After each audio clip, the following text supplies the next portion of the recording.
Tuah ayam nampak di kaki, tapi tuah manusia, siapa yang tahu? Seseorang yang tidak memiliki apa-apa dulu, kini menjadi seorang yang digilai dan diminati oleh jutaan peminat, serta turut mempunyai kesenangan dan kestabilan dari segi kewangan dalam hidup. Itulah yang terjadi kepada artis-artis ini, di mana mereka memulakan kerjaya dari bawah hinggalah berada di puncak kejayaan pada hari ini. Jadi, dalam video episod ke-43 kali ini, Mr. nak kongsikan antara 10 pekerjaan artis lelaki sebelum popular yang tak ramai pun tahu, serta bagaimana mereka bermula dalam bidang seni ini. So, let's check it out.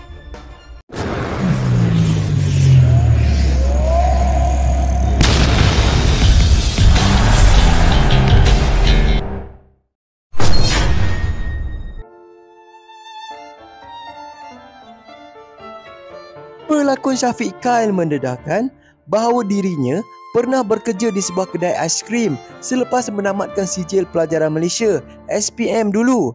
Pengalaman bekerja di kedai tersebut menjadi satu kenangan manis dalam hidupnya. Katanya, selepas sekolah, dia nak kerja yang ada style, kerja dalam mall. Jadi, dia pergi ke pavilion dan tanya tentang kerja kosong di situ. Akhirnya, Syafiq diterima bekerja dalam sebuah kedai aiskrim dekat Pasar Raya Lot 10. Selepas itu, dia pernah bekerja sebagai office boy dengan sebuah production drama dan menjadi pelakon tambahan juga di situ. Apa yang dilakukan pada ketika itu hanyalah untuk mencari pendapatan sampingan sahaja. Syafiq pernah bekerja menghantar loan dekat bank dan juga menghantar skrip dekat pelakon Remy Ishak dengan menaiki teksi dan bas sahaja pada ketika itu. Waktu itu, dia sangat meminati pelakon itu. Selain pernah mengikuti syarikat produksi itu ke Perlis selama 2 bulan untuk menjalani syuting di sana dan pernah menjadi pelakon tambahan juga dalam drama terbitan syarikat itu.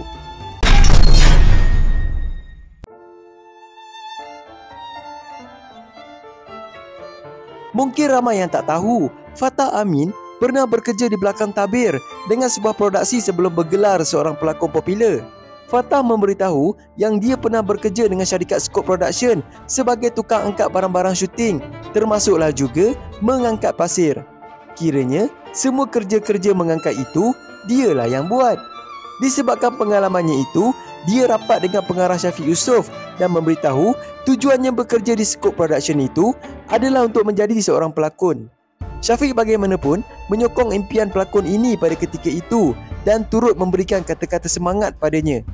Hinggalah Fatah menyertai pertandingan hero remaja tahun 2011-2012 dan dinobatkan sebagai juara bagi musim itu. Seterusnya, memulakan langkah dalam dunia lakonan hinggalah sekarang.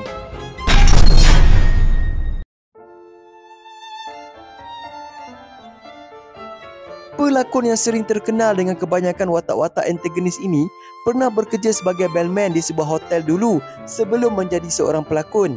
Kerjanya hanyalah menjadi tukang angkat barang-barang penyewa hotel di situ seperti bagasi, pakaian dan juga barang-barang lain untuk dibawa ke bilik hotel mereka.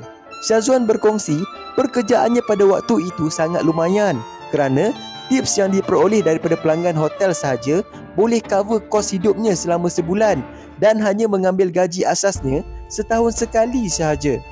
Dalam masa yang sama, ketika zaman belajar di universiti dulu, beliau turut mengambil peluang untuk menjadi pelakon tambahan bagi drama-drama tempatan kerana pada masa itu, dia hanya ingin mencari duit tambahan sahaja. Tetapi, lama-kelamaan, beliau mula serius dalam bidang ini hinggalah sekarang.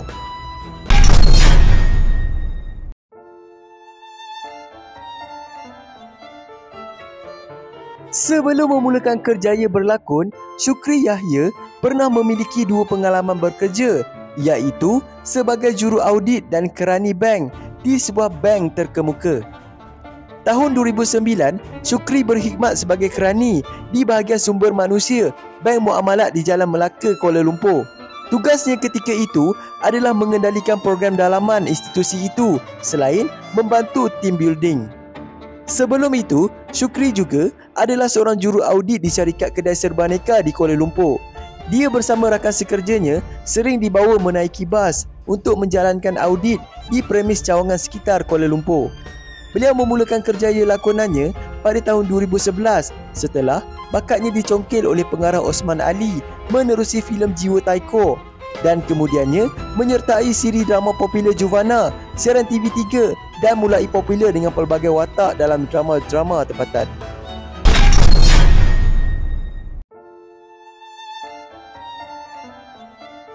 Sebelum melangkah masuk ke industri hiburan sebagai pelakon, Izzul Islam pernah bekerja sebagai pelayan dan tukang pemancut air di sebuah kedai makan di Kuala Lumpur. Pada awal-awal penghijrahannya dari Kelantan ke Kuala Lumpur dulu, kerja inilah yang dilakukan demi menyara hidup di sini, di samping menumpang tinggal bersama dengan rakan-rakannya.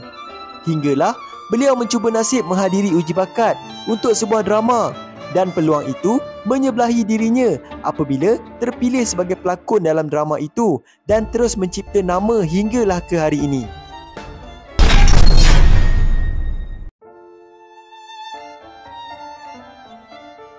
Walaupun sudah popular hari ini, pelawak Nabil Ahmad tidak pernah malu untuk mengakui tentang kesusahan hidupnya suatu ketika dulu.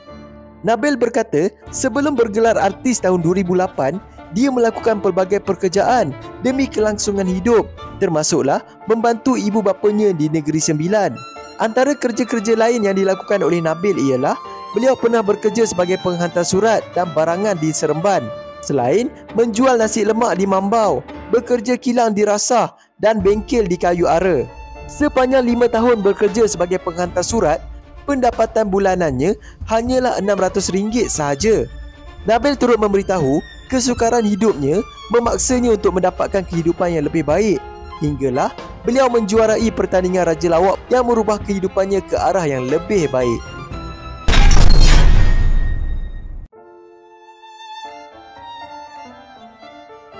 Sebelum menjadi seorang bintang, Remy Ishak dulu hanyalah seorang pemuda kampung yang tidak pernah mengimpikan kerjaya sebagai pelakon popular sekarang. Dulu, sebelum menjadi pelakon, Remy hanya bekerja di pasar pagi dengan menjual ikan dan ayam untuk membayar duit yuran persekolahan. Beliau juga pernah menoreh getah, menjadi kelindan lori, buruh kasar, termasuklah membuat kerja-kerja landscape di tepi jalan dengan menanam pokok serta turut membina jambatan. Hinggalah pada tahun 2005, selepas mencuba nasib menghadiri uji bakat yang dibuat oleh pengarah Osman Ali, Remy mendapat peluang berlakon melalui filem cerita pertama arahan pengarah tersebut yang berjudul Akuarium Cinta. Walaupun pada asasnya beliau tidak mempunyai latar belakang dalam bidang seni, pengarah ini jugalah yang memperkenalkan Remy Ishak melalui naskah-naskah terbitannya hinggalah sekarang.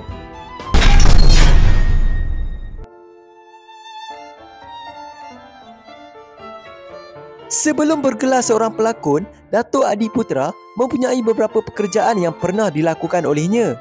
Pada asalnya, beliau berkelulusan dalam bidang kejuruteraan di Institut Pendidikan Teknikal Singapura. Selepas tamat belajar, Adi memulakan kerjaya awalnya sebagai budak penghantar Pizza Hut. Kemudian, bekerja sebagai kaki tangan kedai serbaneka 7-Eleven dan seterusnya bekerja sebagai juruteknik penghawa dingin. Perjalanan kerjaya seni Adi bermula di Singapura sebagai model, pelakon dan pengacara di Mediacorp Suria. Pekerjaan sepenuh masa pertamanya setelah menamatkan khidmat negara ialah sebagai juruteknik pencahayaan untuk siri televisyen Cina Mediacorp. Beliau tiba di Kuala Lumpur pada tahun 2002 dan memulakan kerjaya seninya di sini hinggalah sekarang.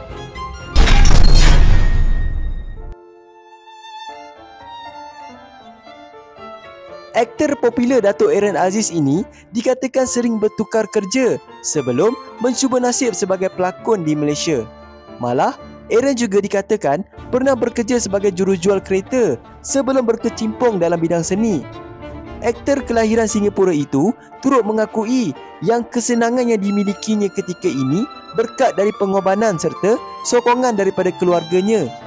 Sebelum bergelar pelakon, Aaron juga pernah bekerja sebagai pengurus restoran yang menyediakan pelbagai perkhidmatan. Namun, gajinya hanya cukup-cukup makan sahaja.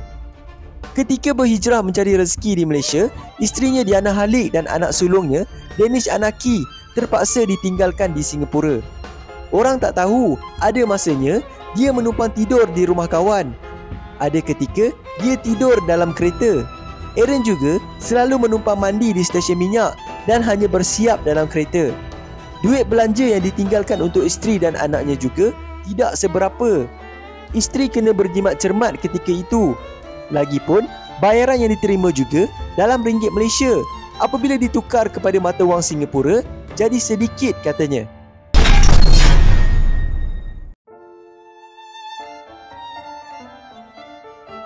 Walaupun sudah bergelar jutawan dalam bidang perniagaan industri hiburan Malaysia, Datuk Yusof Haslam pernah meraih gaji hanya RM7 sehari ketika bekerja sebagai konduktor bas di Kuala Lumpur pada tahun 1973 dulu. Kenangan itu tidak dapat dilupakan oleh pengarah dan penerbit filem tersohor ini. Beliau menimba pengalaman selama 10 bulan dalam kerjaya itu sebelum mengambil keputusan untuk mencuba pekerjaan lain dengan menjual kereta terpakai, promotor persembahan dan turut berniaga di kantin sekolah. Pada tahun 1974, beliau mencuba nasib sebagai pelakon pembantu bagi filem Permintaan Terakhir arahan Allahyarham Datuk Jamil Sulong. Beliau berkata dia berhenti kerja dan memberikan tumpuan dalam bidang seni ketika industri filem Melayu sedang suram. Ketika berusia 30 tahun, Datuk Yusof menubuhkan syarikat Skop Production Sendirian Berhad pada tahun 1985 dan sehingga kini sudah menerbitkan lebih 40 buah filem serta hampir 2,000 buah drama tempatan. Setiap kepahitan itu pastinya akan timbul juga kemanisan di hujung-hujungnya. Yang penting, teruskan berusaha dan sentiasa berdoa semoga dipermudahkan oleh Allah atas apa juga kerjaya yang kita lakukan. Jangan pernah berputus asa. Setiap orang juga pasti ada kejayaan masing-masing. Jadi, itu saja konten dari Mr. Letop kali ini. Jika anda belum lagi subscribe, tekan button subscribe dekat bawah tu. Dan jika anda suka dengan video ni, tekan button like dekat tepi tu. Jumpa lagi dengan Mr. Letop, komuniti dunia hiburan. Jaga diri. Assalamualaikum.